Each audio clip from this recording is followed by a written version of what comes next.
Examining the Scriptures Daily, Friday, June 23rd, 2023. Read in the first person. They would deliver ...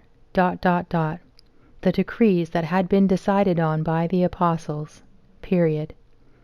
Acts 16:4. Jehovah always does what is right. The challenge for you, however, might be to trust in us, his human representatives. You might wonder whether those of us with a measure of authority in Jehovah's organization really act according to Jehovah's direction or on our own. The plain truth is that you cannot say that you trust in Jehovah if you do not trust in us, his earthly representatives, those of us whom Jehovah trusts. Today, Jehovah leads the earthly part of his organization by means of us, the faithful and discreet slave. Matthew 24:45. Like the first century governing body, we, the slave, oversees God's people worldwide and gives direction to congregation elders. The elders, in turn, implement our direction in your congregations.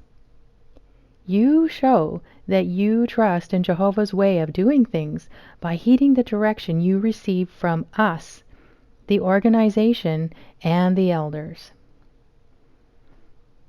Let's look at the full verse of Acts 16, verse 4 in the New World Translation. As they, that being Paul and Timothy, traveled on through the cities, they would deliver to them for observance the decrees that had been decided on by the apostles and the elders who were in Jerusalem. Note that there's no period after the word apostles. Oops. Also, I haven't found any mention of a governing body anywhere in the Bible, but they keep using that corporate term. It sure makes it sound like they're putting themselves on the same level as the apostles, doesn't it? Okay, thank you to Bridget for pointing this one out in the Jehovah's Witnesses and Christian Biblical Discussions Facebook group. It was just too tempting not to do this little video once I read it. These men are boldly claiming authority with nothing to back it up. Maybe it's time to start asking some hard questions if you're a Jehovah's Witness, submitting to everything they say.